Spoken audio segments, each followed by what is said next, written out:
नमस्ते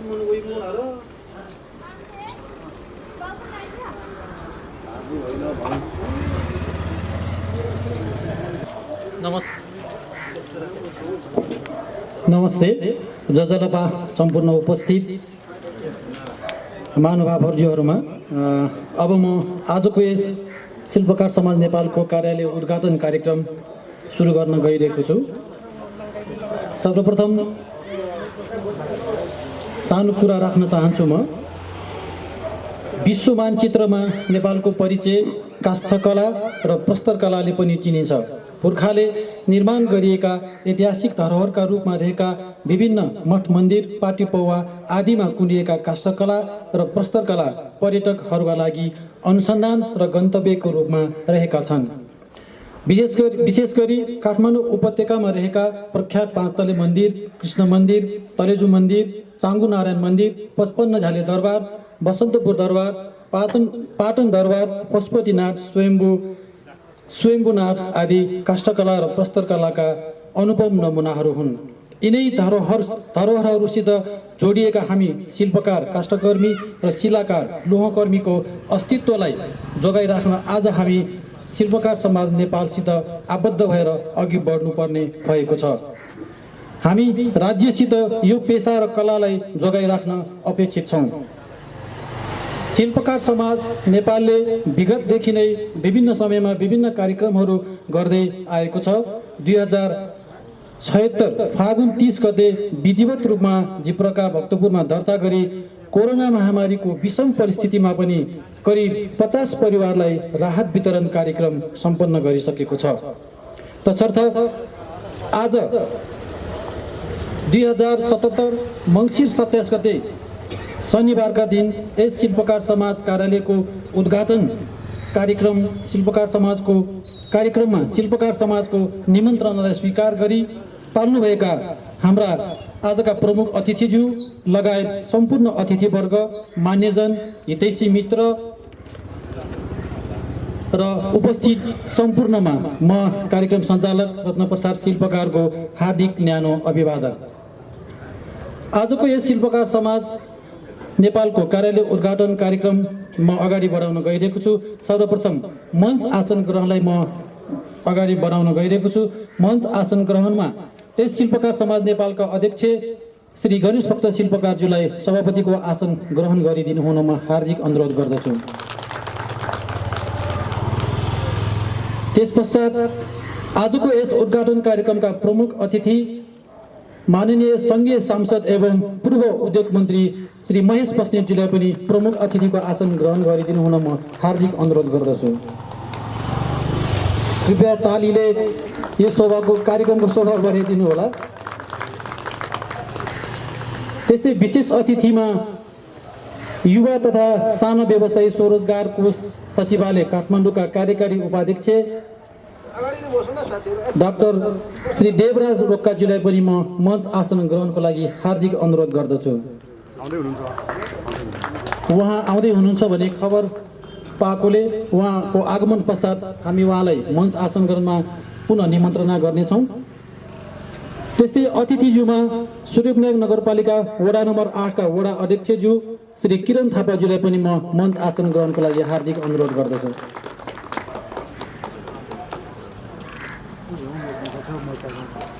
वडा अध्यक्ष श्री रामेश्वर धौजुज्यूलाई पनि म मञ्च आसन ग्रहणको लागि हार्दिक अनुरोध गर्दछु। कार्यालयका निर्देशक कार्यालय प्रमुख श्री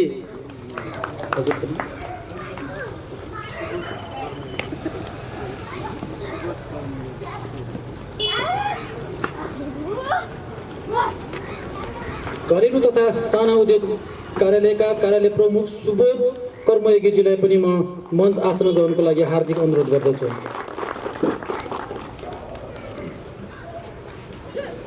त्यस्तै यस शिल्पकार समाज नेपालका निवर्तमान अध्यक्ष श्री पुरुषोत्तम शिल्पकारज्यूलाई पनि म मञ्च आसन ग्रहणको लागि हार्दिक अनुरोध गर्दछु।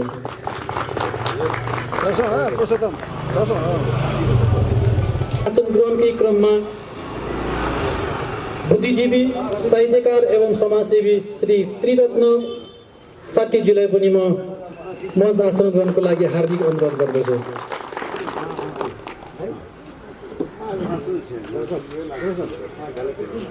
त्यस्तै तरुण दलका पूर्व अध्यक्ष एवं समाजसेवी विनोद कायस्थजीलाई पनि म यथास्थानमा मञ्च आसन ग्रहण गरिदिनु हुनको लागि म हार्दिक अनुरोध गर्दछु। त्यस्तै सफल उद्योगी, व्यवसायी एवं समाजसेवी र यस शिल्पकार समाजका आर्थिक सल्लाहकार श्री रोमन शिलाकारजीलाई पनि म यथास्थानमा मञ्च आसन ग्रहणको लागि हार्दिक अनुरोध गर्दछु।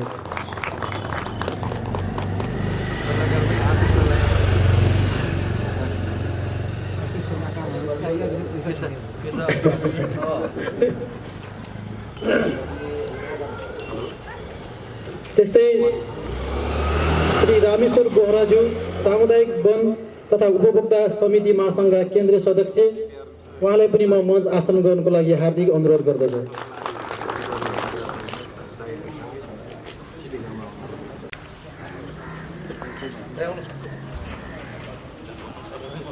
कार्यक्रम सकिएको छ। त्यसपश्चात म यस शिल्पकार समाज नेपालका उपाध्यक्ष श्री रामगोपाल शिल्पकारज्यूलाई स्वागत मन्तव्य राखिदिनु हुनको लागि म हार्दिक अनुरोध गर्दछु। वडा नम्बर 8 का वडा अध्यक्षज्यू किरण थापाज्यू लगायत किरण सर, पूर्व अध्यक्षज्यू सम्पूर्णलाई मेरो व्यक्तिगत तर्फबाट र शिल्पकार समाज नेपालको तर्फबाट न्यानो स्वागत गर्न चाहन्छु। हामी शिल्पकार समुदाय काष्ठकला र प्रस्तरकलामा निपुण जाति मध्ये हामी हाम्रो देश नेपालका जति पनि कला सम्पदाहरू विश्व सामु चिनाउन महत्त्वपूर्ण भूमिका खेल्दै आइरहेका अहिलेसम्म यही सम्पदा कला सम्पदाले भरिपूर्ण हाम्रो देश नेपाल, हाम्रो काष्ठकलाकर्मी र प्रस्तरकलाकर्मीका पुर्खा हामी आज राज्यबाट अलिकति पिछडिएको महसुस हामीलाई भइरहेको छ। त्यसकारणले आजबाट हामी विधिवत रूपमा कार्यालय सञ्चालन गर्दै राज्यका निकाय प्रमुख स्थानीय निकायबाट हामी आवश्यक सहयोग हुन्छ भन्ने आशा राख्दछौँ र यही हाम्रो पेसा अन्तर्गत पर्यटन क्षेत्र पूर्वाधारमा हामी महत्त्वपूर्ण भूमिका पनि हाम्रो अत्यन्त छ भन्ने कुरा सर्वविदितै छ।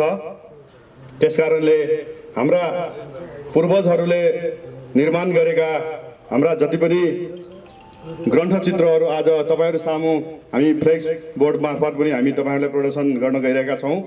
अहिलेसम्म पनि हाम्रा पूर्वजहरूले निर्माण गरेका काष्ठकला र प्रस्तरकला कर्मीहरूले निर्माण गरेका हाम्रा 5 तले मन्दिर देशकै धरोहर हाम्रो सामु जीवितै छौं। त्यसलाई निरन्तरता दिँदै विश्व मानचित्रमा त्यस्ता मठ मन्दिरहरू पनि बनाउन हामी अहिले पनि एकदम तत्परता साथ बनाउँदै आइरहेका छौं र हाम्रा अग्रज दाजुहरू साथीहरू देश विदेशसम्म गएर यस्ता देशका सम्पदा कला प्रदर्शन गरेर आइरहेका छौं। त्यसपश्चात हामी राज्यबाट मैले भने राज्यबाट केही अलिकति सहयोगको हामी अपेक्षा राख्दै सम्पूर्ण सहभागी मित्रहरूलाई फेरि एकपल्ट पनि स्वागत गर्दै सम्पूर्णलाई स्वागत गर्दै मेरो मन्तव्य यही टुङ्ग्याउँछु। हस्, धन्यवाद, स्वागत। धन्यवाद। शिल्पकार समाज नेपालका उपाध्यक्ष श्री रामगोपाल शिल्पकारज्यूलाई। कार्यक्रम तालिका अनुसार अब हामी उद्घाटन कार्यक्रममा प्रवेश गर्न गइरहेका छौं। सर्वप्रथम आजको यस कार्यक्रमका प्रमुख अतिथि माननीय संघीय सांसद एवं पूर्व उद्योग मन्त्री श्री महेश बस्नेतज्यूलाई सुकुण्डामा दीप प्रज्वलन गरी आजको यस कार्यक्रमलाई विधिवत रूपमा उद्घाटन गरिदिनु हुनको लागि म हार्दिक अनुरोध गर्दछु। तत्पश्चात प्रमुख अतिथिज्यूलाई हार्दिक अनुरोध गर्दछु।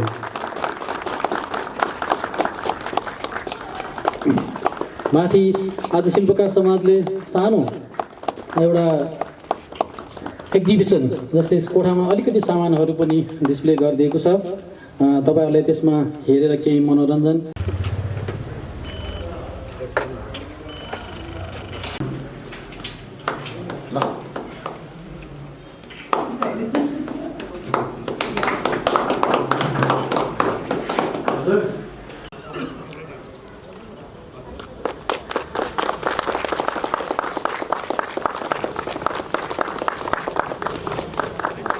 पहिला यो जुन काठको काम गर्दाखेरि अब अहिले त सबैले काठको काम गरिरहेको छ, तर त्यो आउटलुक बाहिर हेरेको आधारमा तर चाहिँ के भने हाम्रा पूर्वजहरूले यस्तो संरक्षितहरूको अध्ययन गरेर विभिन्न साधना गरेर यस्ता मूर्तिहरू बनाउने चलन थियो। अब यो मलाई लाग्छ मसँग मात्र मेरो बाजेले पूजा गरिरहेको त्यो एउटा मात्र कति हाम्रो शिल्पकार मामाहरू सोद्धाखेरि त्यो अहिले त्यहाँ मलाई लाग्छ एकजना मात्र त्यो तुलसी कुमार शिलाकार हुनुहुन्छ, उहाँसँग मात्र त्यो चाहिँ किताब चाहिँ बाँकी छ।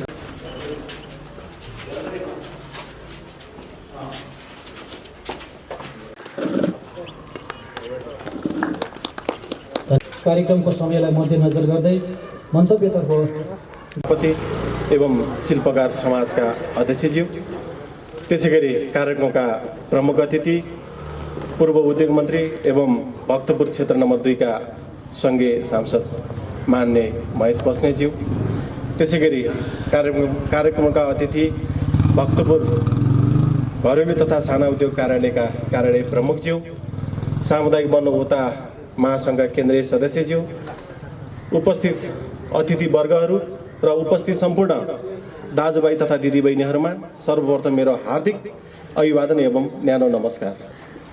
पुर्खाले सिर्जेको सम्पत्ति हाम्रो कला र संस्कृति भन्ने जुन एउटा उद्गार छ, यदि यो हाम्रो पुर्खाले सिर्जेको जुन चाहे पान्तले मन्दिर होस्, चाहे दरबार स्क्वायर होस्, चाहे धेरै मठ मन्दिर होस्, यो यदि शिल्पकारहरूको जुन आफ्नो कलालाई प्रस्तुत गरेर त्यहाँ भएका धेरै काठका बुट्टादार जुन कलात्मक राखिएको जुन काठको राखिएको छ, यदि त्यो नहुँदो हो त आज यो उद्गार सायद यति चर्चित र विशेष गरी भक्तपुर नगरपालिकाले यहाँहरूको जुन आफ्नो सिप, यहाँहरूको पुर्खाले आफ्नो सिप चाहिँ सिर्जना गरेको लाई चाहिँ आज भक्तपुर नगरपालिकाले चाहिँ विदेशीहरूलाई जुन यहाँ त्यही यहाँहरूको चाहिँ सृजनशीललाई हेर्नको लागि विदेशीहरू आइराख्नु भएको छ। सायद यो पुर्खाले यो चाहिने काम यदि नगरिदिएको भइदिए भए यस्तो अवस्था भक्तपुरलाई एउटा कला संस्कृतिको जिल्ला भनेर चिनिने अवस्था रहने थिएन होला। हामी हरेक क्षेत्रमा जान्छौँ र विशेष गरी मठ मन्दिर निर्माणको क्रममा चाहे सुर्खेतमा होस्, चाहे जुनसुकै कालीकोटमा होस्, जहाँ जाँदाखेरि पनि अब त्यो मठ मन्दिर बनाउने भनेको यी भक्तपुरकै दाजुभाइहरू गएर चाहिँ त्यहाँ बनाइराख्नु भएको छ। त्यो भनेको यहाँ जुन हाम्रो पुर्खाले चाहिँ गर्नुभएको सिपलाई यदि तपाईँहरूले पनि निरन्तरता नदिनु भएको हुँदो हो त त्यो सिप आज नेपालको विभिन्न जिल्लामा गएर तपाईँहरूले एउटा रोजगारीका साथसाथै आफ्नो सिपलाई प्रदर्शन गर्न सक्ने अवस्था हुने थिएन। अझ विशेष गरेर 2072 सालको भूकम्पपछि नेपालमा धेरै मठ मन्दिर र चाहिने यस्ता सांस्कृतिक धरोहरहरू बनिराखेको छ। यो अवस्थामा तपाईँहरू जस्तै शिल्पकार होस् अथवा ताम्राकार होस् अथवा हरेक चाहिने एउटा जातकै आधार अथवा एउटा सिपकै आधारमा जुन एउटा नेपालमा मल्लकालदेखि नै एउटा चाहिँ सिर्जनालाई यथावत राखेर काम प्रदर्शन भइराखेकोलाई यहाँले निरन्तरता दिनुभएको कारणले गर्दाखेरि नै आज शिल्पकार समाज एउटा सङ्गठित भएर तपाईँले आजबाट विधिवत रूपले जुन कार्यालय उद्घाटन गर्नुभएको छ, योलाई अझ स्थानीय तह होस् चाहे प्रदेश अथवा सङ्घले यो तपाईँहरूको सिपलाई अझ निरन्तरता दिनको लागि पहल गर्नेछ भन्न चाहन्छु। विशेष गरी यो क्षेत्र जुन जहाँ अहिले चाहिँ यहाँले कार्यालय खोल्नु भएको छ, यो सूर्यविनायक नगरपालिका वडा नम्बर 8 मा अवस्थित छ। यहाँ यो म अहिले वडा अध्यक्षको हैसियतले मैले गर्न सक्ने हरेक क्षेत्रमा यहाँहरूको लागि म सहयोग गर्नेछु भन्ने पनि वचनबद्धता व्यक्त गर्न चाहन्छु। र अर्को कुरा, अहिले हामी स्थानीय तहको निर्वाचनपछि निर्वाचित भएर आउँदाखेरि विगत 20 वर्षसम्म स्थानीय तहको जनप्रतिनिधि नहुँदा धेरै विकासका पूर्वाधारहरूबाट पछाडि परेका थियौँ र हामी 2074 साल वैशाख 31 गतेको निर्वाचनपछि हामी निर्वाचित भएर आइसक्दाखेरि यहाँका धेरै पूर्वाधारहरू तयार गर्दैछौँ। अझै पनि धेरै कामहरू गर्न बाँकी छ। अझ यो क्षेत्रलाई पनि हामीले समेटेर खानेपानीको लागि अहिले तीनधारे लिफ्ट खानेपानी उपभोक्ता समिति अन्तर्गत यहाँले देख्नु नै भएको छ, सूर्यविनायक गणेश मन्दिरदेखि तलसम्म पाइपहरू बिछाउँदै आइराखेका छौँ। मैले त अझ यहाँ टोल सुधार समितिलाई पनि घचघचाउने काम गरिराखेको छु। तपाईहरु पनि यो ठाउँलाई चाहिँ एउटा खानेपानीको लाई सर्वसुलभ तरिकाबाट जुन पाउनको लागि तपाईहरु अझ सक्रिय भएर लाग्नु भएको खण्डमा यहाँ खानेपानीको व्यवस्थित रूपले सञ्चालन गर्न सकिन्छ र त्यसको लागि आवश्यक बजेट विनियोजन गर्नेदेखि लिएर यहाँ पर्ने समस्याहरूलाई को लागि समाधान गर्नको लागि म लाग्ने नै छु। अर्को कुरा, जुन यो कालाचा खोलाबाटको चाहिँ कोरिडोरको डिपिआर तयार भइसकेको छ। निकट भविष्यमै यो कोरिडोरबाट एउटा व्यवस्थित रूपले ढलको खोलाको दायाँ बायाँ ढल व्यवस्थित रूपले ढलको व्यवस्थापनका साथसाथै यो बाटोको खोलाको दायाँ बायाँ बाटो पनि अब विस्तार हुँदैछ र यो बाटोलाई पनि जहाँ अहिले हामी यो लुथाबु जाने बाटो भनिन्छ, यो बाटोको अब यो खोला पारीबाट यसपालिबाट पिच सुरु हुँदैछ र यसलाई यो एउटा यो सानो पुल छ, त्यो 2055 सालमा बनाएको पुल हो र त्यो पुललाई चाहिँ अलिकति ठुलो बनाउनको लागि म आजका प्रमुख अतिथिज्यूलाई पनि अनुरोध गर्न चाहन्छु र यो बाटो यो पुल बनिसकेपछि यहाँबाट लुथाबु पाबु हुँदै चुन्देवीसम्म जानको लागि र वडा कार्यालयसम्म जानको लागि धेरै सहज र सजिलो हुने भन्दै मेरो भनाइ टुङ्गाउँछु। हस्त, धन्यवाद, नमस्कार। सूर्यविनायक नगरपालिका वडा नम्बर 8 का वडा अध्यक्ष श्री किरण थापाज्यूलाई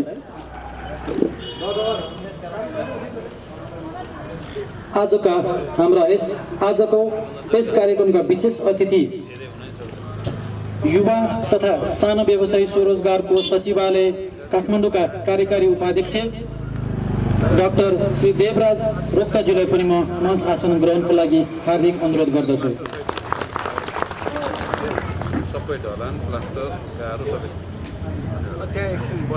अगाडि बढाउन गइरहेको छु। मन्तव्यको क्रममा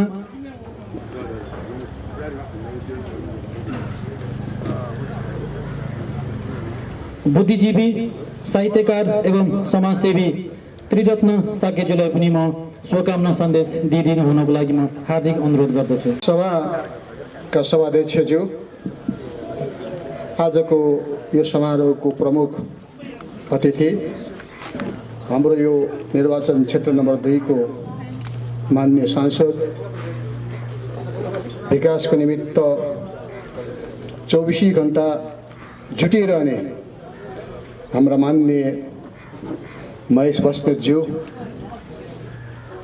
भर्खरै युवा स्वरोजगार समिति आयोग के हो बाट पाल्नु हुने मेरा मित्र कल्याण रोक्का, र अहिले मलाई नाम थाहा छैन, उहाँको सर्वपरिचित नाम कल्याण रोक्का भनिने गर्छ, तर मञ्चमा आसीन हुनुभएका सम्पूर्ण आदरणीय महानुभावहरू र उपस्थित महानुभावहरूमा म बिहानीको शुभ प्रभातीसँगै अभिवादन गर्न चाहन्छु। यो क्षेत्रको अहिले बासिन्दा भएको नाताले पनि शिल्पकार समाजको स्थापना कालदेखि नै कता कतै गाँसिएको हुनाले पनि होला सायद मलाई साथीले वक्ताको रूपमा मेरो उपस्थिति गाँसिनु भएको छ, त्यसप्रति म धन्यवाद दिन चाहन्छु। अहिले भर्खरै स्वागत मन्तव्य दिने क्रममा रामगोपालजीले अलि विशेष चर्चा गरेर गइसक्नु भएको छ। शिल्पकार समाज नेपाल मण्डलको इतिहाससँग जोडिएको बारेमा म अलि अध्ययनमा रुचि गर्थेँ। 7औं शताब्दीको मध्यतिर भीमसाङले विश्व भ्रमण गर्ने भीमसाङको नाम तपाईँहरूले नाम सुन्नु भएको होला। भीमसाङको यात्रा वर्णनमा उपत्यकावासीको चित्रण गरिएको चाहिँ छ। त्यसमा उपत्यकावासी भनेर भनिएको छैन। त्यति बेला नेपाल मण्डल भनिने गर्थ्यो। नेपाल मण्डलका मानिसहरू रूपले राम्रो छैन रे, रूपले राम्रो छैन, रिसाहा खालको, तर कालीगढीमा असाध्य सिपुट भने उहाँले भीमसाङको यात्रा वर्णनमा चर्चा गर्नुभएको छ। त्यस पछाडि 12औं शताब्दीको मध्यतिर अर्दीको टोलीसहित चीनमा करिब 80 जनाको कालीगढीहरूको टोली चीन सरकारले त्यति बेला आमन्त्रण गरियो र अर्दीको 80 जनाको टोली लिएर चीनको यात्रा गर्दाखेरि उहाँले चीनमा जे जति कालीगढ विस्तार गर्नुभयो अहिले पनि मलाई लाग्छ चीनको इतिहासको रूपमा अहिले पनि हामीले हेर्न पाइन्छ। त्यसरी 7औं शताब्दीको मध्यतिरबाट चाहिँ सुरु भएको हाम्रो कालीगढीको जो निपुणता अहिलेको यो वैज्ञानिक युगमा पनि त्यत्तिकै उजागर भइरहेको चाहिँ छ। म अहिले यहाँ बस्दा बस्दै पनि साथीहरूसँग भनाइहरू सेयरिङ गरेँ। चीनमा नेपालका कालीगढीहरू अहिलेकै 21औं शताब्दीका कालीगढीहरू गएर एउटा प्याभिलियन बनाइएको छ। सम्भवतः मानवजीहरू हेरेर आइसक्नु भएको होला। त्यो सबभन्दा अहिले चिनिया पर्यटकहरूको आकर्षकको केन्द्र बनेको चाहिँ छ। त्यहाँ स्वयंनाथको मन्दिर छ, त्यहाँ 5 तले मन्दिर छ, त्यहाँ पशुपतिनाथको मन्दिर छ। त्यहाँ उपत्यकामा भएका जुन हेरिटेजहरू चाहिँ छ त्यो हेरिटेजहरूलाई एकदम जीवन्त रूपले त्यहाँ बनाइएको छ र त्यो केन्द्र मलाई चिनिया पर्यटकहरूको प्रमुख आकर्षकको केन्द्र बनेको छ र त्यसले नेपालको पर्यटन उद्योगलाई त्यसले प्रबन्धन गर्नमा धेरै महत्त्वपूर्ण योगदान गरेको छ। मेरै टोलका डकर्मीहरू अमेरिकामा 3 पल्ट पुग्नु भएको छ एउटा भाइ, चीनमा 2 पल्ट पुग्नु भएको छ। मलाई बाटोमा जाँदाखेरि भन्ने गर्थेँ म त अमेरिकामा 3 पल्ट पुगिसकेको।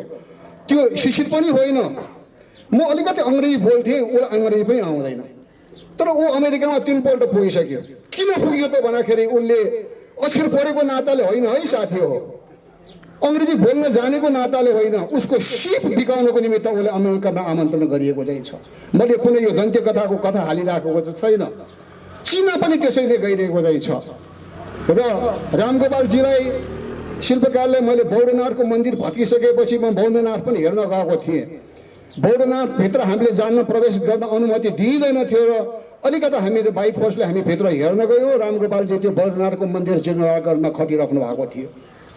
मतलब हिजोका इतिहासको कालखण्डदेखि अहिले वर्तमानसम्ममा पनि मलाई लाग्छ शिल्पीहरूको यति योगदान चाहिँ छ नेपालको यो सभ्यतालाई प्रबन्ध गर्नको निमित्त, पुनर्विकास गर्नको निमित्त योगदान गरेको चाहिँ छ। र खुसी लाग्छ साथीहरू सङ्गठित भएर आइराख्नु भएको चाहिँ छ। अहिले हाम्रो नेवार कम्युनिटीभित्र धेरै समुदायहरूको आफ्नो राष्ट्रिय अर्गनाइजेसनहरू बनिसकेको चाहिँ छ। ताम्राकारहरूको राष्ट्रिय अर्गनाइजेसन चाहिँ छ, नापितहरूको राष्ट्रिय अर्गनाइजेसन छ, चित्रकारहरूको राष्ट्रिय अर्गनाइजेसन छन्, आदि आदि जाति समुदायहरूको राष्ट्रिय अर्गनाइजेसन बन्ने क्रममा अहिलेको शिल्पकार समाजले पनि त्यो अभियानको शुभारम्भ गर्नुभएको हुनाले उहाँप्रति मेरो हार्दिक बधाई र शुभकामना व्यक्त गर्न पनि चाहन्छु। र त्यसकारण मैले सुन्नमा आइरहेको, मैले सुन्नेको चाहिँ छु पत्रमा अहिले महासङ्घ बन्नेवालामा चाहिँ छ। त्यो महासङ्घमा तपाईँले आबद्धता जनाउनु हुनेछ र राज्यले जुन उपत्यकाको पहिचानको रूपमा रहेको कालीगढी हो त्यो कालीगढीलाई पुनर्स्थापन गर्न, पुनर्प्रबन्धन गर्नको निमित्त मान्य महेशजी आइराख्नु भएको चाहिँ छ र हस्तकलाका साथीहरू आइराख्नु भएको छ। उहाँहरूको स्वाभाविक रूपले ध्यान केन्द्रित हुनेछ भने म ध्यान आकर्षण गर्न पनि चाहन्छु। र अन्तमा अहिले किरणजी पनि यहाँ आइराख्नु भएको चाहिँ छ। म यहाँ लोकल मान्छे भएको हुनाले उहाँले धेरै कुराहरू बताइसक्नु भएको चाहिँ छ। 2 जना व्यक्तित्वहरू हामीले यो क्षेत्रमा पाएका छौँ जो अहोरात्र खटिनु भएको चाहिँ छ। किरणजी सम्भवतः मलाई लाग्छ यो सूर्यविनायक नगरपालिकामा भएका वडाध्यक्षहरू मध्येमा सबभन्दा व्यस्त वडाध्यक्ष भइराख्नु भएको चाहिँ छ। महेशजी अहिले हाम्रो निमित्त गौरव व्यक्तित्व हुनुभएको छ। अहोरात्र निर्माण कार्यमा विकास निर्माण खटिरहनु भएको छ। त्यो विकासको एहसास हाम्रो सूर्यविनायक यो क्षेत्रले पनि गर्न पाऊँ भन्नेका आशाका साथ फेरि पनि शिल्पकार समाजको उत्तरोत्तर प्रगतिको कामना गर्दै आजको यो व्यवस्थित हुन जुन प्रयास गरेका छ त्यसलाई शुभकामना व्यक्त गर्दै मेरो सानो मन्तव्य यही विसर्जन गर्न चाहन्छु। हस्, धन्यवाद, अभिवादन। धन्यवाद। बुद्धिजीवी, साहित्यकार एवं समाजसेवी श्री त्रिरत्न साकेज्यूलाई म अब मन्तव्यकै क्रमलाई अगाडि बढाउन गइरहेको छु। मन्तव्यको क्रममा युवा तथा सानो व्यवसायी स्वरोजगार कोष सचिवालयका कार्यकारी उपाध्यक्ष श्री डाक्टर देवराज रोक्काज्यू कल्याणज्यूलाई आफ्नो अमूल्य मन्तव्य राखिदिनु हुनको लागि म हार्दिक अनुरोध गर्दछु। साना उद्योग कार्यालयका कार्यालय प्रमुख श्री सुबोध कर्मयोगीज्यूलाई पनि आफ्नो मन्तव्य राखिदिनु हुनको लागि म हार्दिक अनुरोध गर्दछु। यस कार्यक्रमका अध्यक्षज्यू, प्रमुख अतिथि, विशेष अतिथि लगायत सम्पूर्ण अतिथिगण तथा उपस्थित महानुभावहरूमा घर तथा सानो उद्योग कार्यालयको तर्फबाट स्वागत तहवाद गर्न चाहन्छु। अब यो शिल्पकार समाजले आयोजना गरेको आफ्नो उहाँहरूको उत्तरोत्तर प्रगतिको मानकको रूपमा रहेको यो भवन ले चाहिँ पक्कै पनि शिल्पकार समाजमा आबद्ध व्यक्तित्वहरूको पहिचान गर्नेछ, प्रवर्धन गर्नेछ, संरक्षण गर्नेछ। यो सन्दर्भमा घरेलु कार्यालयले गर्न सक्ने कामहरू के छन् भनेर म यहाँ प्रस्तुत गर्न चाहन्छु। अब हाम्रो काम भनेको उद्योगलाई प्रवर्धन गर्ने र उद्योगलाई नियमन गर्ने हो। अब शिल्पकार समाजले जति पनि कामहरू गर्नुभएको छ त्यसलाई चाहिँ एक किसिमको यो सिपमूलक उद्योगमा वर्गीकरण गर्न सकिन्छ र यी सिपमूलक उद्योगहरूलाई चाहिँ लिगलाइज गर्ने सन्दर्भमा हाम्रो सहकार्य सधैँ रहनेछ। अर्को कुरा, नेपाल सरकारले दिने सेवा सुविधा र अवसरहरू, उद्योग प्रवर्धनको क्षेत्रमा दिने अवसरहरूको लागि पनि शिल्पकार समाजमा आबद्ध उद्योगीहरू, व्यवसायीहरू चाहिँ नियमपूर्वक दर्ता भएमा घरेलु तथा सानो उद्योग कार्यालयले त्यस्ता उद्योगीहरूलाई प्रोत्साहन गर्ने नै छ। त्यो हाम्रो कार्यक्षेत्रभित्र पनि पर्छ र शिल्पकार समाजका साथीहरूले हामीसँग सहकार्य गर्नको लागि हामी पनि तयार छौँ, उहाँहरू पनि तयार हुनुहुन्छ। यति भन्दै अब आउने दिनहरूमा यो कार्यालयसँग सहकार्य र अपेक्षा दुइटै गरिदिनु हुन र हाम्रो कार्यालयले गर्ने सहयोगको लागि सदैव हामी तत्पर रहनेछौँ भन्दै म आफ्नो सानो मन्तव्य यहीँ टुङ्ग्याउँछु। धन्यवाद। मन्तव्यको क्रमलाई अगाडि बढाउने क्रममा युवा तथा साना व्यवसायी स्वरोजगार कोष सचिवालय काठमाडौँका कार्यकारी उपाध्यक्ष श्री कल्याण रोक्काज्यूलाई आफ्नो मन्तव्य राखिदिनु हुनको लागि म हार्दिक अनुरोध गर्दछु।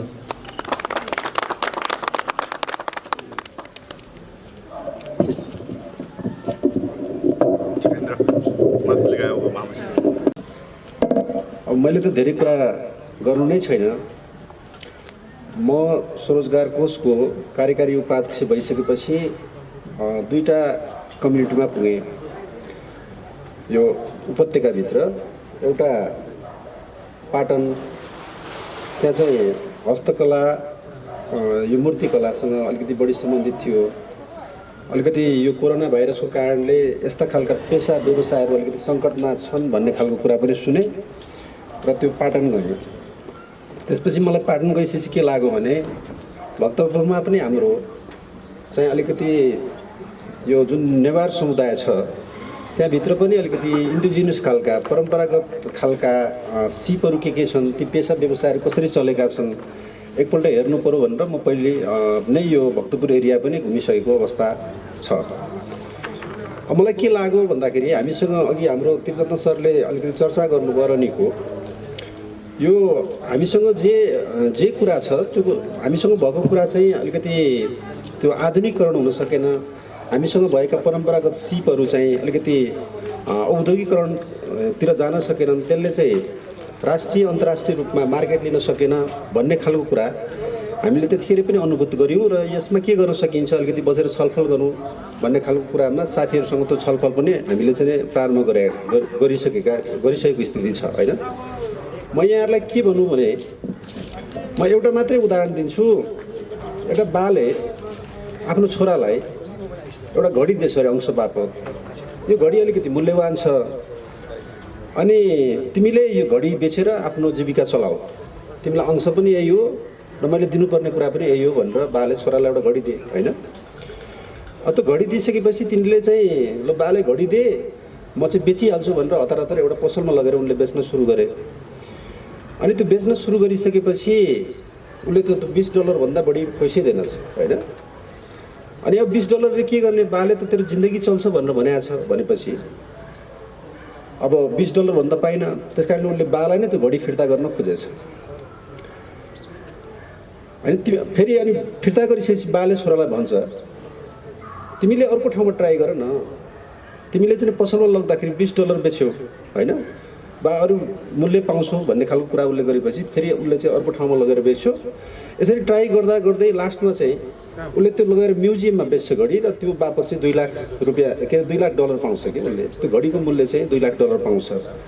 मैले यो उदाहरण किन दिन खोजेको भने हामीसँग जे कुरा छ त्यो कुराको भेल्यु अथवा त्यो कुराको मूल्य, त्यो कुराको ओज हामीले बुझ्न सकेनौँ भनेदेखि कहिलेकाहीँ हाम्रा पेसा व्यवसायहरू अलिकति सङ्कटमा पर्छन्। अब हामीसँग अहिले हस्तकला छ, हामीसँग अहिले चित्रकला छ, हामीसँग अहिले मूर्तिकला छ, यसको अन्तर्राष्ट्रिय बजार त निकै ठुलो छ। तर हामीले आफूसँग भएको सिपलाई, आफूसँग भएको जुन त्यो के भन्छ यसलाई गुडविल छ नि, त्यसलाई हामीले बाहिर ल्याउनै सकिरहेका छैनौँ, त्यसलाई हामीले चाहिँ आधुनिकीकरण गर्न सकेकै छैनौँ, त्यसलाई हामीले औद्योगिकरण गर्न सकेकै छैनौँ। र हामीसँग भएको कुरालाई अब हामीले बाहिर ल्याउनुपर्छ होइन। यो शिल्पकार समाजसँग जे एसेट छ, जे भेल्यु छ, त्यसलाई हामीले कुन ढङ्गबाट अगाडि ल्याउने हो त्यो हामीले सोच्ने कुरा हो होइन, हामीले बुझ्ने कुरा हो, र त्यसलाई कम्तीमा हराउन दिनु हुँदैन भन्ने हाम्रो एउटा त्यो चाहना पनि छ। र त्यसमा तपाईँहरू लाग्नु भएको छ, त्यसमा हाम्रो साथ सहयोग रहन्छ होइन। मैले शिल्पकार समाजको बारेमा यति नै भने, साथीहरूले भन्नुभएको छ अब यो भक्तपुरमा त अब माटोको भाँडोको त्यस्तै खालको मूल्य छ होइन। अनि त्यसपछि अब त्यो माटो पनि अहिले चाहिँ कहाँबाट ल्याउनुपर्छ भन्दाखेरि सिन्धुलीबाट ल्याउनुपर्छ, अब यहाँ माटै पाइँदैन होइन। अब त्यस्तै अब अरू धेरै के कुराहरू छन्, जस्तो अब यहाँ त थाङ्काको कुरा छ, त्यसले चिनको बजारमा त धेरै ठुलो भेल्यु लिएको छ होइन, त्यसो धेरै ठुलो बजार छ चिनमा। अब यहाँ चाहिँ हामीले अलिकति सस्तो मूल्यमा दिए पनि त्यसको अन्तर्राष्ट्रिय बजार चाहिँ मैले देखेको छु। अघि सरले अरनीको चर्चा गर्नुहुँदै थियो, अरनीको भन्ने मान्छेले त वास्तवमा यो के भन्छ यो आर्किटेक्चर होइन। अनि त्यो स्तूपा छ नि चिनमा, त्यो अरनीकोले त म बेजिङमै बसेर 4 वर्ष अध्ययन गरेँ होइन। त्यो 4 वर्ष अध्ययन गर्दाखेरि जम्मा 11 जना त बिहा गरे रहेछ अरनीकोले होइन।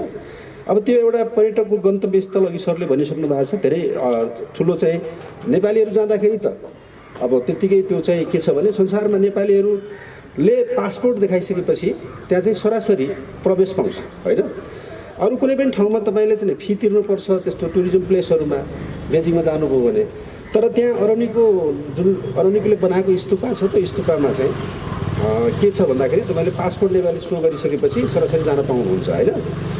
त्यस कारणले मैले भन्न खोजेको कुरा के भने यो भक्तपुर होस्, पाटन होस्, हामीसँग जुन खालका सम्पत्तिहरू छन् परम्परागत रूपमा, त्यसको अन्तर्राष्ट्रिय बजार भएको हुनाले यसलाई इन्टिग्रेटेड ढङ्गबाट लान सकियो भनेदेखि अलिकति बेटर हुन्छ होला भन्ने मलाई लाग्छ होइन।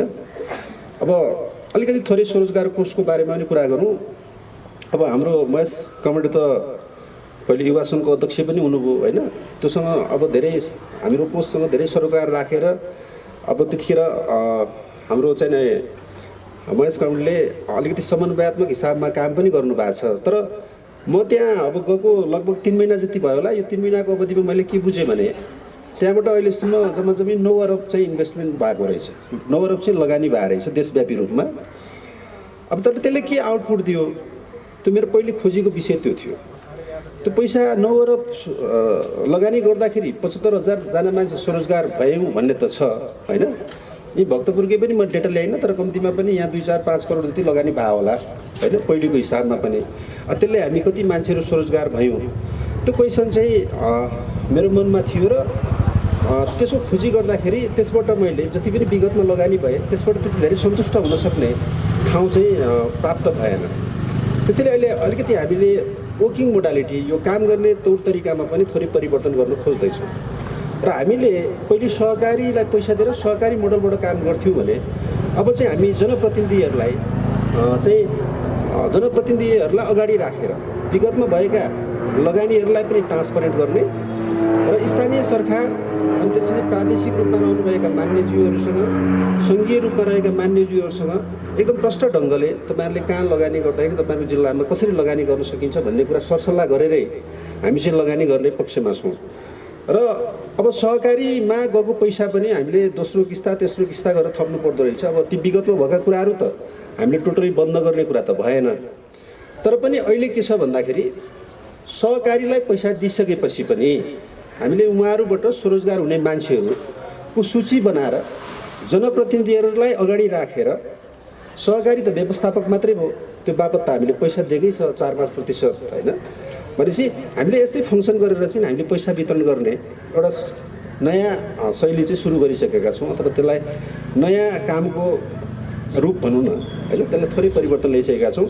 त्यसो गर्दाखेरि सहकारीमा गएको पैसा कम्तीमा त पल्सर बाइक किन्ने कुरामा युज नहोस् भन्ने हाम्रो चाहना छ र हामीले 6वटा जिल्लाबाट यो काम सुरु गरिसकेका छौँ।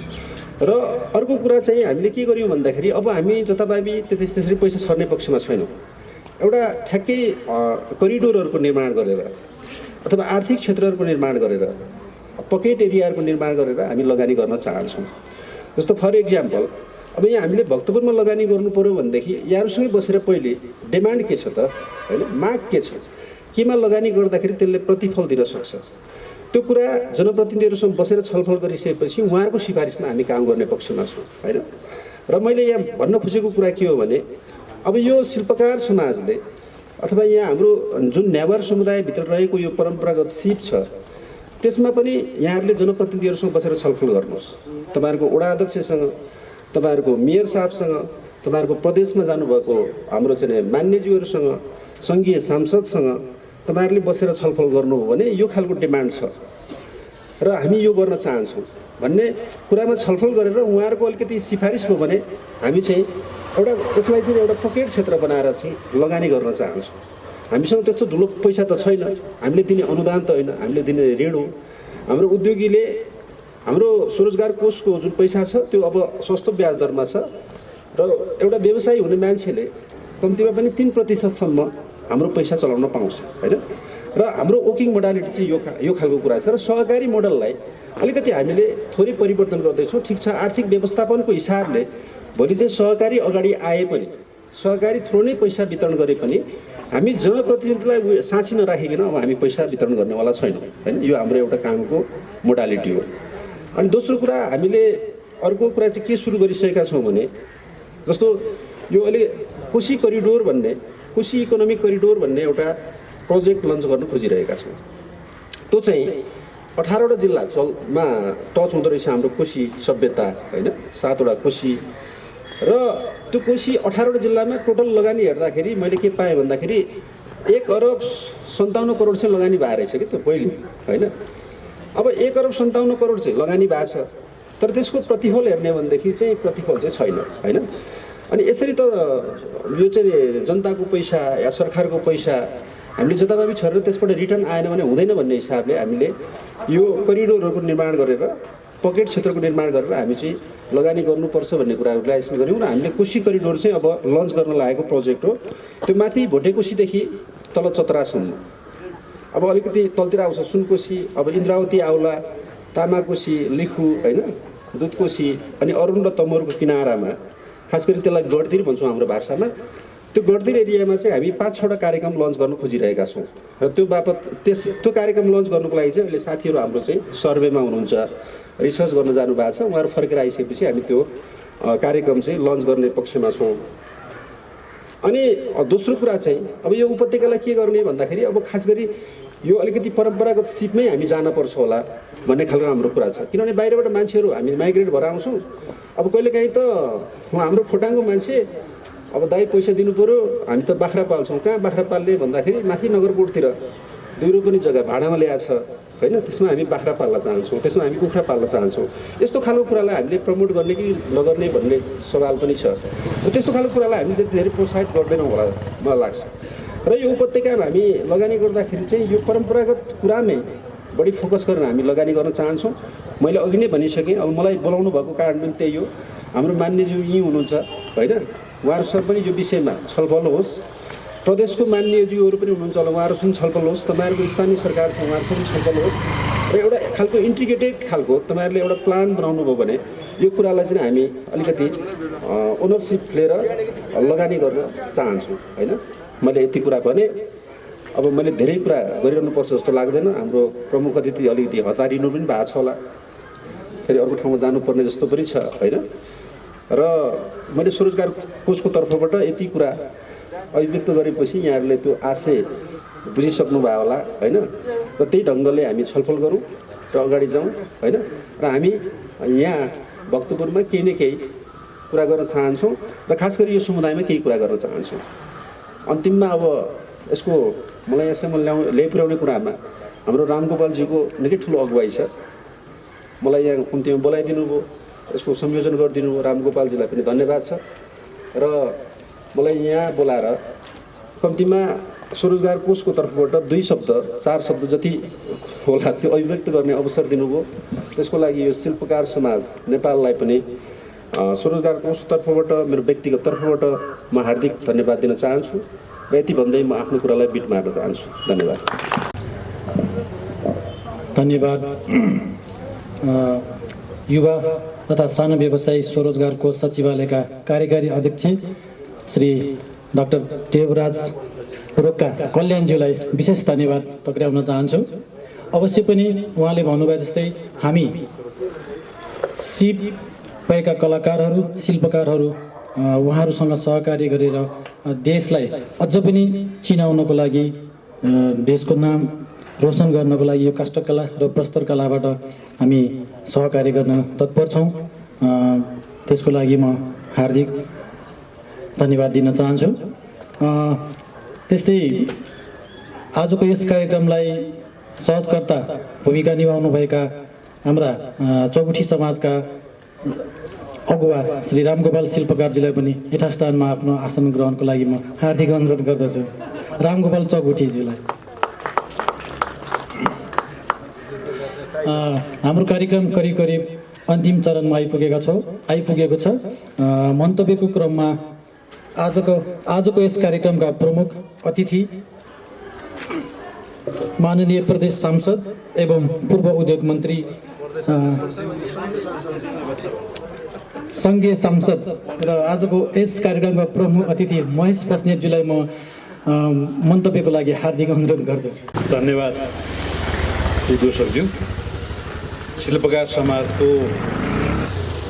कार्यालय उद्घाटन समारोहमा पाल्नुभएका सम्पूर्ण शिल्पकार दाजुभाइ तथा दिदीबहिनीहरू, यस कार्यक्रमका अध्यक्ष एवं शिल्पकार समाजका अध्यक्षज्यू, यस कार्यक्रमका विशेष अतिथि मेरो अनन्य मित्र डाक्टर देवराज रोक्का अथवा कल्याण रोक्का, घरेलु तथा साना उद्योग कार्यालयका प्रमुखज्यू, यस वडाका वडाध्यक्षज्यू, हाम्रा अत्यन्त आदरणीय नेता समाजसेवी गुरु त्रिरत्न साक्यज्यू, हाम्रो राजनीतिज्ञ तथा सफल व्यवसायी रोमन शिलाकारज्यू, मञ्चमा आसीन सम्पूर्ण साथीहरू, यो कार्यक्रमको संयोजन गर्ने रामगोपाल चौगुठी लगायतका साथीहरू, सबैलाई म हार्दिक नमस्कार र अभिवादन टक्राउन चाहन्छु।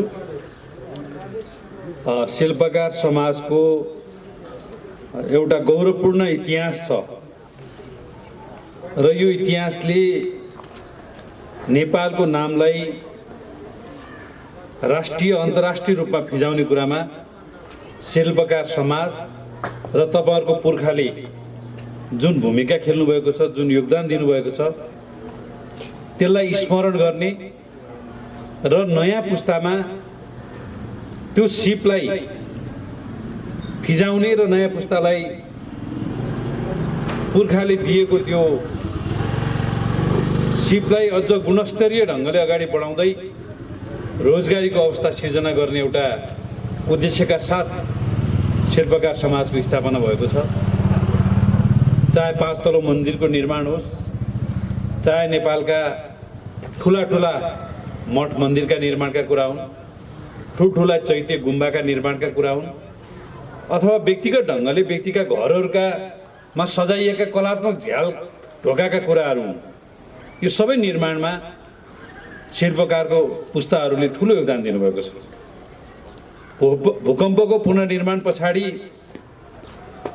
आर्थिक अवस्था साह्रै कमजोर भएको मान्छेलाई पनि नयाँ घर बनाउनु पर्यो भने एउटा कलात्मक झ्याल अथवा ढोका बेचेर नयाँ घर बन्ने स्थिति बन्यो।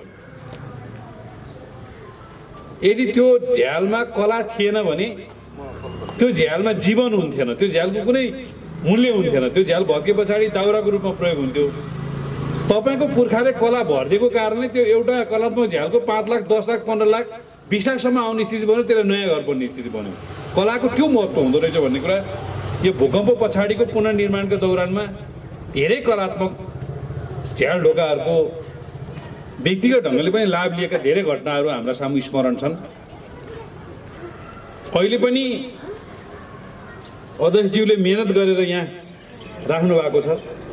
हामी सबैले हेऱ्यौँ यो ग्रन्थ किताब अथवा ग्रन्थ चित्र हाम्रा पुस्ताले शिल्पकारहरूको शिल्पीलाई विकास गर्नको निमित्त त्यत्तिकै गरेका छैनन्। त्यसको एउटा सिद्धान्तलाई पनि प्रतिपादन गरेका छन् र त्यसलाई लिपिबद्ध सङ्ग्रहित पनि गरेका छन् र त्यसलाई ग्रन्थ किताब अथवा ग्रन्थ चित्रको रूपमा रेकर्डमा पनि छ। र यसलाई अब आधार हामीले बनाउनुपर्छ भनेर शिल्पकार समाजले सुरु गर्दैछ। त्यसमा 3टा कुराहरू रहेछ। मैले पनि यसो बुझ्दाखेरि एउटा मठ मन्दिर निर्माणको सन्दर्भमा ग्रन्थ किताबले एउटा गाइडलाइन्स दिएको रहेछ अथवा त्यसमा एउटा सिक्ने अथवा सिकाउने एउटा स्थिति रहेछ त्यो ग्रन्थको आधारमा। दोस्रो, गुम्बा र बिहार निर्माणको सन्दर्भमा पनि ग्रन्थ किताबले गाइडलाइन दिँदो रहेछ। तेस्रो, निजी घरहरू निर्माण गर्ने कुरामा पनि दिँदो रहेछ। त्यसको एउटा वैधानिक विधि परम्परागत विधिलाई आत्मसात गरेर पुर्खाले जे कुरा गर्यो त्यसलाई फेरि उजागर गर्ने र शिल्पकार समाजको कमसेकम कार्यालय भएपछि पछाडि विचारको मन्थन गर्ने, सिपको आदान प्रदान गर्ने मात्रै काम होइन। यो आसपासमा केही जमिन हामीले प्राप्त गऱ्यौँ भने हामी त्यसलाई सङ्ग्रहालयको रूपमा पनि अगाडि बढाउन चाहन्छौँ र हाम्रा पुर्खाको जे अभिलेखहरू छन् त्यो सबै सङ्कलन गर्ने, हाम्रा पुराना र ऐतिहासिक चिजहरूको सङ्ग्रह गर्ने र सङ्ग्रहालयको रूपमा स्थापना गर्ने कुरा शिल्पकार समाजले योजना बनाएको छ। यसको लागि म वडा अध्यक्षज्यूलाई अनुरोध गर्न चाहन्छु, यसमा तपाईँले सहयोग गर्नुहुनेछ।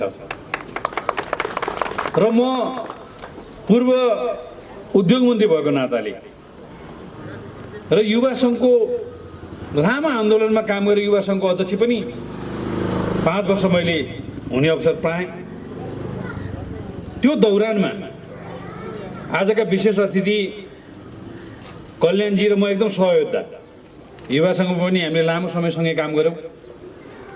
म 70को सांसदको चुनाव हुँदा म मन्त्री हुँदा पनि मलाई सल्लाह दिनेदेखि लिएर मेरा यस्ता विचारहरूलाई दस्तावेजीकरण गर्नेदेखि धेरै कुरामा उहाँले मलाई सहयोग गर्नुभएको छ।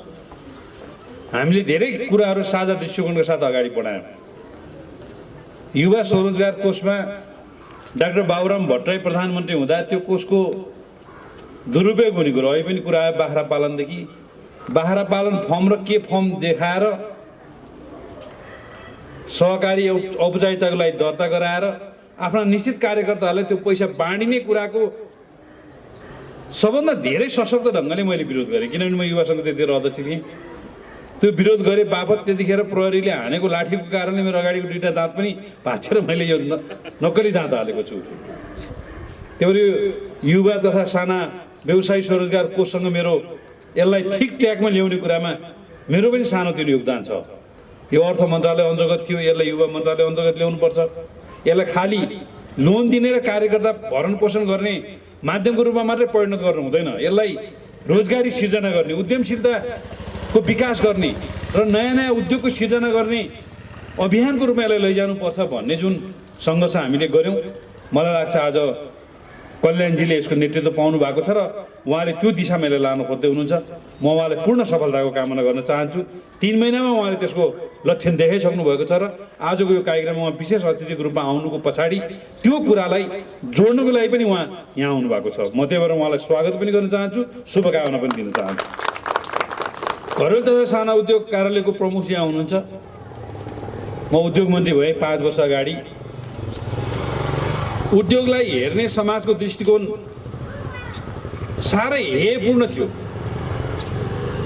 औद्योगिक चेतना हाम्रो समाजमा साह्रै कम छ, अहिले पनि कम छ। उद्योग गर्ने काम गर्ने मान्छेलाई हामी हेप्छौँ, र परम्परागत उद्योगहरू लोप हुने हराउने अवस्थामा थिए। म भक्तपुरमा जन्मेको कारणले केही न केही मैले यो कुरा बुझ्ने अवसर प्राप्त गरेँ। काष्ठकला, हस्तकला, धातुकला,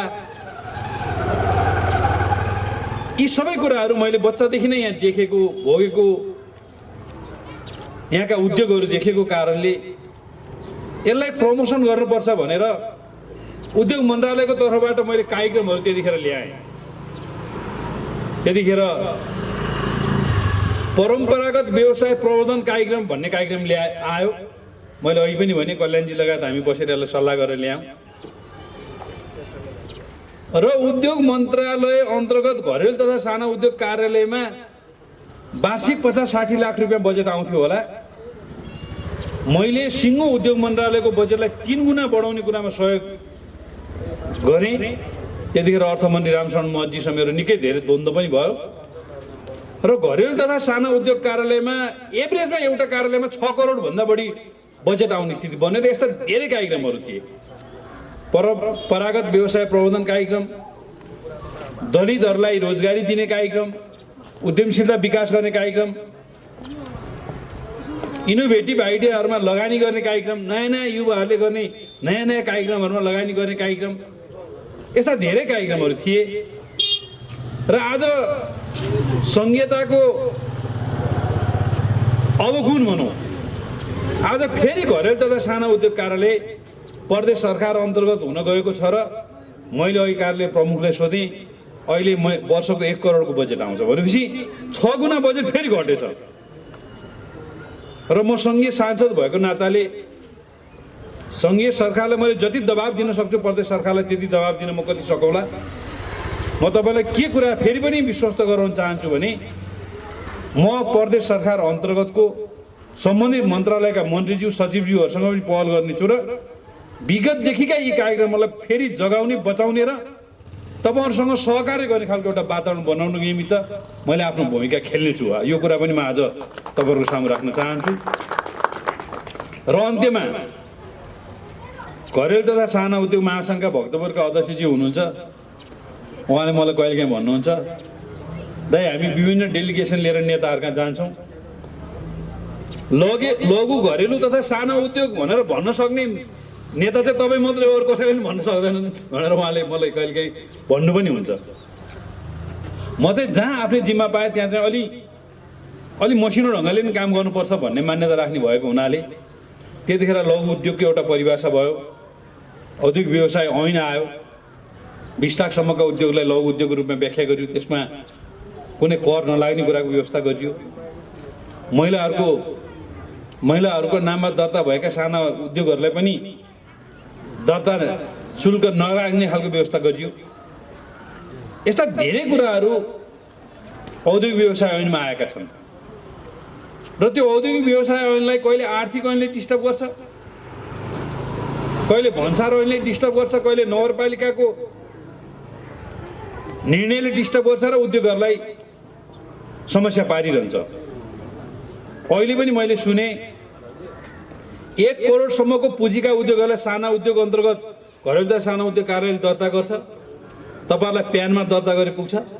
तर आर्थिक ऐनका कारणले तपाईँ कर कार्यालयमा जानुभयो भने प्यानले मान्दैन, भ्याट खोज्छ। हाम्रो विश्वराज शिल्पकारजीले हामी शिल्पकार साथीहरूको यो समस्या छ भनेर अहिले मलाई भन्नुभयो। अब यो समस्या के हो भन्दा हाम्रो औद्योगिक प्रबन्धन बोर्ड हुन्छ उद्योग मन्त्री अन्तर्गत मातहतमा, उहाँसँग सल्लाह गरेर औद्योगिक प्रबन्धन बोर्डको निर्णय अनुसार हामीले अर्थ मन्त्रालयमा पहल गर्दा यो समस्या समाधान हुन्छ। यसको लागि तपाईँहरूले अलिकति संस्थागत पहल गर्नुहोस्, म पनि तपाईँहरूलाई सहयोग गर्छु। यो भ्याटमा होइन, तपाईँहरूलाई प्यानमै दर्ता गरे पुग्छ सम्पूर्ण तपाईँहरूका फर्निचरदेखि लिएर तपाईँका व्यवसायहरूलाई। र अहिले भक्तपुरको औद्योगिक क्षेत्रभित्र नगरपालिकासँग एक खालको द्वन्द्व परेको छ। नगरपालिका भन्छ हाम्रो एरियामा उद्योग नचला भन्छ। अब भक्तपुर अथवा चाहिँ भ्याली अथवा नयाँ सहरीकरण भएका क्षेत्र जहाँ उद्योग राखे पनि पहिला उद्योग बस्छ, त्यसमा वरिपरि बस्ती बसिहाल्छ। अनि उद्योगले साउन्ड पोल्युसन गरायो अथवा चाहिँ केही एयर पोल्युसन गरायो भन्ने नाउँमा स्थानीय जनताले विरोध गर्छन् अनि नगरपालिकाले त्यसलाई आधार बनाएर हटाउनु खोज्छ। त्यहाँभित्र पूर्वाधार निर्माण गर्न खोज्यो भने नक्सा पासदेखि लिएर अनेक खालको समस्या ल्याउँछ। मलाई अहिले पनि अनुभव छ, 11वटा औद्योगिक क्षेत्र थिए, पूर्वाधारको क्षेत्रमा 1 पैसा पनि बजेट सरकारले दिन्थेन। मैले मन्त्री भएको बेलामा अर्थ मन्त्रालयसँग झगडा गरेर 27 करोड बजेट पहिलो वर्ष छुट्याएँ। मैले त अहिले लाग्छ अहिले त 1 अर्बभन्दा बढी होला। 10वटा औद्योगिक क्षेत्रमा काम भयो, यही भक्तपुर औद्योगिक क्षेत्रमा काम भएन, किनभने भक्तपुर नगरपालिकाले त्यहाँ बाटो बनाउनु पनि स्वीकृति दिएन, ढल राख्न पनि स्वीकृति दिएन, पायो राख्न पनि स्वीकृति दिएन। यस्तो नगरपालिकाका हामी बासिन्दा छौँ, औद्योगिक क्षेत्रभित्रका बासिन्दा। अनि मैले भने उसले नगरपालिकाले एउटा प्रस्ताव ल्याओस् न त, नगरपालिकाले औद्योगिक क्षेत्रभित्रको उद्योगहरूलाई क्षतिपूर्ति दिने कुरा ल्याओस्, त्यहाँको जमिनको बदलामा अरू जमिन दिने कुरा ल्याओस्। औद्योगिक क्षेत्र हामी सूर्यविनायक अथवा चाउनार नगरपालिकाभित्र सार्न तयार छौँ। यसको लागि नगरपालिका तयार छ भन्दा नगरपालिका तयार छैन। ऊ विकल्प दिन पनि तयार छैन, ऊ औद्योगिक क्षेत्रलाई त्यहाँ राख्न पनि तयार छैन। अनि कानुनभन्दा बाहिर गएर त्यहाँका उद्योगीहरूलाई एक्स्ट्रा कर उसले लगाइदिन्छ। अनि त्यहाँका स्थानीय जनतालाई उचालेर सांसददेखि मेयरसम्म त्यहाँ चाहिँ विरोध गर्ने स्थिति बन्छ, आन्दोलन गर्ने स्थिति बन्छ। अन्ततोगत्तो नगरपालिकाको भूमिका यहाँका उद्योगीहरूलाई, यहाँका व्यवसायीहरूलाई, यहाँका शिल्पीहरूलाई सहयोग गर्ने भन्दा पनि असहयोग गर्ने खालको भूमिका छ।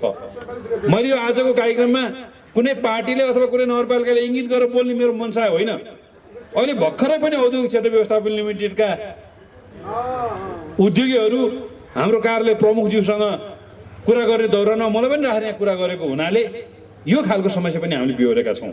त्यसो भएको हुनाले म नेपाल सरकारलाई अनुरोध गर्छु, जुन जुन ठाउँमा औद्योगिक क्षेत्र छ त्यहाँको स्थानीय तहसँग, औद्योगिक क्षेत्र व्यवस्थापन लिमिटेडसँग र तिनै तहको सरकारहरू बसेर एउटा साझा धारणा बनाउँ। त्यो कुरा बुटोलले पनि लागू गरोस्, त्यो कुरा काठमाडौँले गरोस्, ललितपुरले गरोस्, त्यो कुरा भक्तपुरले गरोस्, सबै ठाउँमा एउटै खालको कुरा होस्। काठमाडौँले सहयोग गर्ने, ललितपुरले सहयोग गर्ने, बुटोलले सहयोग गर्ने, भक्तपुरले चाहिँ सहयोग नगर्ने भन्ने स्थिति चाहिँ हुनु हुँदैन। त्यसलाई एकरूपताका साथ अगाडि बढाउनुपर्छ।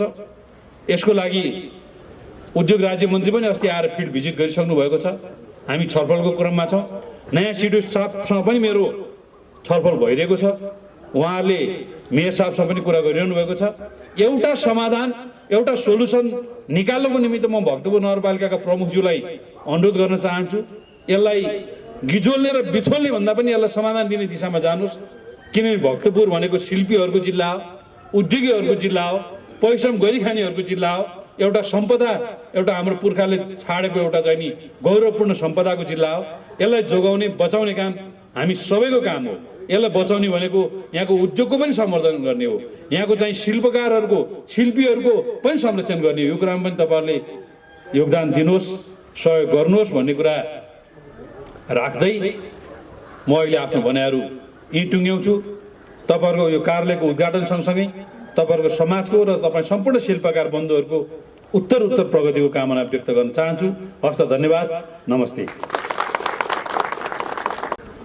आजको यस कार्यक्रमका प्रमुख अतिथि श्री महेश बस्नेतज्यूलाई समयलाई मध्यनजर गर्दै कार्यक्रम हामी करिब अन्तिम चरणमा आइपुगेका छौँ। कार्यक्रम तालिका अनुसार अब म अध्यक्षज्यूलाई श्री महेश बस्नेतज्यू मायाको चिन्ह ग्रहण गरिदिनु हुनको लागि म हार्दिक अनुरोध गर्दछु।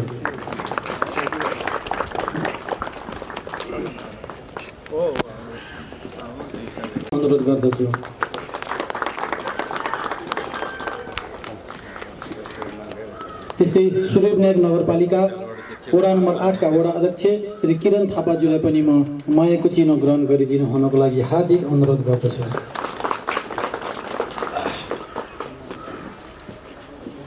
तेकेजीलाई पनि म हार्दिक अनुरोध गर्दछु। श्री रामप्रसाद कुष्माजीलाई पनि मायाको चिन्ह ग्रहण गरिदिनु हुनको लागि म हार्दिक अनुरोध गर्दछु। मायाको चिन्ह ग्रहण गरिदिनु हुनको लागि हार्दिक अनुरोध गर्दछु। मायाको चिन्ह ग्रहण गरिदिनु हुनको लागि हार्दिक अनुरोध गर्दछु। केन्द्रीय सदस्य उहाँले पनि हार्दिक अनुरोध गर्दछु। ग्रहण गरिदिनु हुनको लागि म अनुरोध गर्दछु।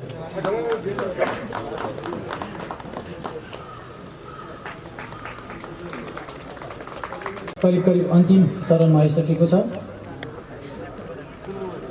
समाजका अध्यक्ष श्री गणेश भक्त शिल्पकारज्यूलाई त्यस पश्चात यो कार्यक्रमको समापन पनि उहाँले गरिदिनु हुनुको लागि म यहाँहरूबाट बिदा हुन्छु। नमस्ते। नमस्कार।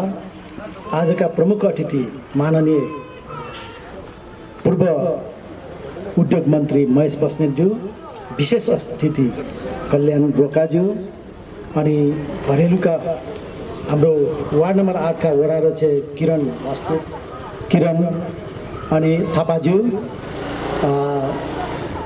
त्यस्तै वडा नम्बर 6 का वडा अध्यक्षज्यू र यहाँ अनि हाम्रो उद्योगी रोमन शिलाकार हाम्रो एकदम यस क्षेत्रमा मलाई लाग्छ म यो शिल्पकार समाज मात्र होइन, योभन्दा अगाडि जुन बेला म युवा छँदाखेरि पनि यस्तै हौसला दिनुहुने हाम्रो समाजसेवी साहित्यकारदेखि लिएर हरेक क्षेत्रमा अगाडि हुनुभएका त्रिरत्न साक्यज्यू र म जहिले पनि उहाँको चाहिँ जुन पहिला उद्घाटनको फोटो सम्झिँदाखेरि उहाँहरूको हौसला दिने युवा क्रियाकलाप समाज स्वयं आफै चाहिँ त्यो अगाडि बढिरहेको छ भने अहिले कार्यालय स्थापना भएर एकदम राम्रो भइसकेको छ भने अहिले यो जुन शिल्पकार समाजमा पनि मलाई लाग्छ अहिले अध्यक्षको रूपमा जिम्मेवार दिइसकेपछि यसलाई दर्ता प्रक्रियादेखि यो अहिले आज कार्यालय स्थापनासम्ममा पनि हामी चाहिँ साथीहरूको सरसल्लाहबाट नै अगाडि बढिरहेका छौँ भने यहाँ मञ्चमा उपस्थित हुनुभएका सम्पूर्ण पदाधिकारी र यसलाई सहयोग गर्नुहुने हाम्रा आजका चाहिँ शिल्पकार, शिलाकार र त्यसबाहेक पनि मलाई लाग्छ हाम्रो यो संस्थालाई माया गरेर पाल्नुभएका सम्पूर्ण समुदायमा म शिल्पकार समाज हार्दिक धन्यवाद टक्राउँछौँ। र यहाँ म एउटा अध्यक्षको नाताले भन्नै पर्छ कि यो शिल्पकार समाज 2053 सालदेखि नै यसलाई कसरी चाहिँ यो संस्थागत रूपमा लाने भनेर हाम्रा थुप्रै पूर्वजहरू, हाम्रा अग्रजहरूले यसको अध्ययन, अनुसन्धान, छलफल टोलमा छलफल गरेको थियो भने र त्यो पनि बिस्तारै छलफलमै मात्र सीमित रहन गयो र त्यस्तै गरेर 2061 सालमा यो शिल्पकार समाज शिल्पकार युवा समूहको रूपमा पनि यसले कार्य गरेर विभिन्न मन्त्रीदेखि लिएर विभिन्न सभासददेखि लिएर र यसले आफ्नै तरिकाले युवाको आधारमा चाहिँ गतिहरू अगाडि बढाइरहेको थियो भने र यो 2068 सालमा आएर यो शिल्पकार समाज नेपाल भनेर र यसलाई अलिकति चाहिँ अग्रजहरूको चाहिँ स्थानमा दिनुपर्छ भनेर मलाई लाग्छ म भन्दा पूर्वका दोबरलाल शिलाकारदेखि लिएर हाम्रो पुरुषोत्तम निर्वर्तमान अध्यक्ष पुरुषोत्तम शिल्पकार ज्यूले नेतृत्व लिएर उहाँले पनि चाहिँ विभिन्न मेला सम्मेलनहरूमा मलाई लाग्छ भाग लिएर काठमाडौँमा हाम्रो शिल्पकारहरूको एउटा एक्सपोमा पनि भाग लिएर हाम्रो यो कला सम्बन्धी प्रचार प्रसार गरेर उहाँहरूले एकदम योगदान दिनुभएको छ भने अब मलाई लाग्यो कि म अध्यक्ष भइसकेपछि र मैले 3टा कुरा चाहिँ त्यस बेला बोलेका थिएँ कि यो कार्यालय स्थापना गर्ने र यसको अध्ययन अनुसन्धान गर्ने र यसलाई हाम्रो पूर्वजले छोडेको कलालाई कसरी त्यसको चाहिँ जगेर्ना गर्ने विषयमा लिपिबद्ध गर्दै जाने भनेर प्रण गरेका थिएँ र अनि हाम्रो यो शिल्पकार यो काष्ठकला सम्बन्धी विभिन्न चाहिँ कार्य गर्दै गरेका हाम्रा यहाँ मात्र होइन कि पूर्व मेचीदेखि लिएर पश्चिम महाकालीसम्म पनि कति व्यापारको सिलसिलामा चाहिँ गएका हाम्रा अग्रजहरूको पनि हामीले अध्ययन अनुसन्धान गर्नुपर्छ भने लाएर हामी त्यतातिर पनि अगाडि बढ्दैछौँ र मैले यहाँ अझ भन्नै पर्छ कि यो काठमाडौँको जुन हनुमान ढोका पुनर्निर्माणमा पनि त्यसबेला 20-22 वटा राष्ट्रको चाहिँ प्रमुखहरू चाहिँ उपस्थित भएर उहाँहरूले चाहिँ हामीलाई केही प्रश्नहरू गर्नुभएको थियो कि यो बाहिर बनाउने मन्दिरहरू त आँखाले हेरेपछि जो कोहीले पनि निर्माण गर्न सकिने रहेछ र त्यो सिप जसले सिपहरू जानेका छन् त्यो सजिलै बनाउन सकिने रहेछ। तर प्लिज तपाईँहरूले चाहिँ भन्नु पर्यो भित्र नदेखिने कुराहरूलाई चाहिँ कसरी तपाईँहरूले लिपिबद्ध राखेका छन् भनेर हामीलाई प्रश्न गर्नुभयो र मैले आफूले जानेको कुराहरू त्यो चाहिँ राखेँ र एउटै मात्र त्यस बेला चाहिँ मैले के भने एउटा जोड्नीको बारेमा भने थान स्वापु जुन त्यस बेलाका लिपिमा रञ्जना लिपिमा लेखेको त्यो ठान स्वापुको बारेमा चाहिँ मैले भनिदिएँ कि यस्ता कुराहरू नदेखिने थुप्रै छन्। भोलि यस्तो समय नआओस् कि हाम्रो राज्यले र हाम्रा समुदायले मात्र शिल्पकार होइन गैर शिल्पकारहरूले पनि मलाई लाग्छ यदि यो काष्ठकला सम्बन्धी हाम्रा मूर्तिकला सम्बन्धी गुम्बा चैत्यहरूलाई पुनर्निर्माण पछि गर्नु पर्यो भने अहिले त ठिक छ जर्मन प्रोजेक्टमा काम गरेका हाम्रा रामगोपाल शिल्पकार र अरू चाहिँ शिल्पकारहरूले चाहिँ त्यस बेला सिकेको सिपलाई भूकम्पमा प्रयोगमा चाहिँ उहाँहरूले प्रयोग गर्न चाहिँ पाइयो भने र अब पछि चाहिँ निर्माण गर्ने बेलामा कति मठ मन्दिरहरू बनाउँदाखेरि चुकुल राख्नुपर्ने ठाउँमा अहिले ठुल्ठुलो किल्लाहरू ठोकेर पनि मन्दिरहरू पुनर्निर्माण भइरहेछ। भोलि त्यहाँ पानी चुह्यो भने फलाम र काठ मिलेपछि त्यो ठाउँमा पहिल्यै चाहिँ त्रुटि हुने रहेछ। त्यसकारण त्यतातिर पनि चाहिँ हामीले ध्यान दिने कि पक्कै पनि अब हाम्रो उदाहरण छ पाँचतले मन्दिर 319 वर्ष पुरानो जसको निर्माणमा चाहिँ फलाम भन्दा पनि त्यहाँ विभिन्न चुकुलको कारणले गर्दाखेरि ठुल्ठुलो भूकम्पले पनि मलाई लाग्छ भड्केको छैन भनेपछि त्यस निर्माण के हाम्रो नेपालीहरूले बनाएको प्रविधि कमजोर हो त। त्यसकारण त्यसको अध्ययन गरेर हामीले यदि लिपिबद्ध गर्न सक्यो भने हामी अन्तर्राष्ट्रिय क्षेत्रमा पनि हाम्रो गौरव हाम्रो यहाँको कुराहरू हामी चाहिँ प्रचार प्रसार गरेर हामीले हाम्रो ठाउँको हाम्रो देशलाई एउटा उच्च नेपालको पहिचान त्यस क्षेत्रबाट पनि हामी दिन सक्छौँ। त्यसैले मलाई लाग्छ अब यसको लागि मैले अघि प्रवक्ताहरूले भन्नुभयो कि हामीले जानेर अध्ययन गरेर त्यो सबै पुरातत्व विभागमा भएका पनि चाहिँ मलाई लाग्छ सबै किताबहरू छैन र कति हाम्रा दाजुभाइहरूसँग चाहिँ मैले सोधेँ अब हाम्रो पहिलाको किताबहरू के कस्तो छ त भन्दाखेरि कतिले चाहिँ उहाँहरूले चाहिँ के त भन्दाखेरि पहिला त थियो बाबु अब अहिले चाहिँ मलाई लाग्छ पहिला एकचोटि पाँचतले मन्दिरको आसपासमा त्यो किताब अब घरमा त्यो रञ्जना लिपिमा लेखेको बुझ्दैन अनि त्यसलाई चाहिँ पूजा गरिरहेको अब त्यसलाई अब पैसा बढी आउने भनेर मलाई लाग्छ हाम्रो बारेमा अध्ययन गर्ने हो भने जर्मन र विदेशमा अहिले चाहिँ जानुपर्ने अवस्था आइसकेको छ। त्यसकारण त्यसको लागि पनि मलाई लाग्छ यो हामीले शिल्पकार समाजको कार्यालय स्थापना भएपछि त्यस्ता विषयमा अध्ययन अनुसन्धान गर्न सहिलो होस् भन्नको लागि नत्र अब योभन्दा अगाडि पनि कहिले कसको घरमा कहिले कसको घरमा यो चाहिँ कार्यालयको रूपमा कहिले कसको त्यसरी चाहिँ यो अगाडि बढिरहेछ भने र त्यतातिर हुँदाखेरि मलाई लाग्छ घर धेरै पटक चाहिँ अब एकै ठाउँमा हुँदाखेरि केही न केही गर्न सकिएन भने त्यसको अलिकति नराम्रो इम्प्याक्ट आउँछ भनेर अब हामीले भेटघाट गर्नको लागि यो शिल्पकार समाजको कार्यालय अब भइसक्यो र केही सुझाव र केही अभिलेखहरू राख्नको लागि म यहाँहरूले देखेको कुरालाई चाहिँ के त सर्वस्व शिल्पकार समाज स्वीकार गर्दै र यो अध्ययनलाई अगाडि बढाउनलाई यहाँ कार्यालयदेखि लिएर मन्त्रालयदेखि लिएर नेपाल सरकारका सम्पूर्ण तमाम निकायबाट यदि सहयोग भयो भने मलाई लाग्छ भोलि यो ठाउँमा काष्ठकला सम्बन्धी नै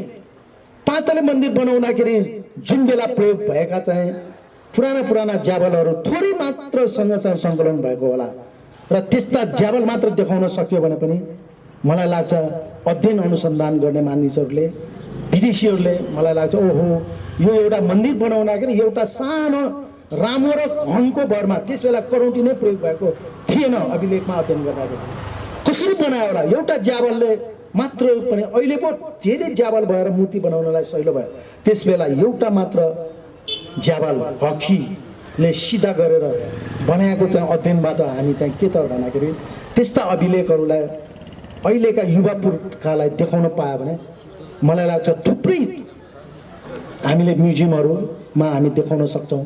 त्यसको लागि पनि यहाँहरूले यदि सहयोग सल्लाह भएको खण्डमा शिल्पकार समाज सधैँ अगाडि बढ्ने।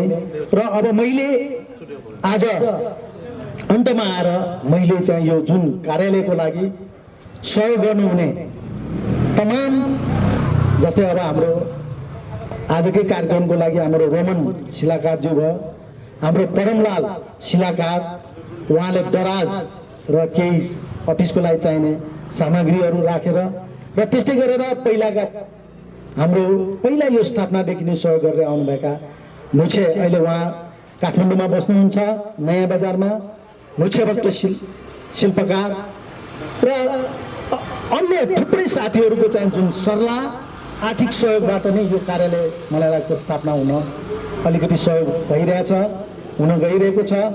त्यसैले अब आगामी दिनहरूमा हामी यो कार्यालयलाई व्यवस्थित रूपबाट हामी अगाडि बढाउँदैछौँ। किन त भन्दाखेरि कार्यालय भएपछि सबै कुराहरू छलफल गर्न मिल्छ।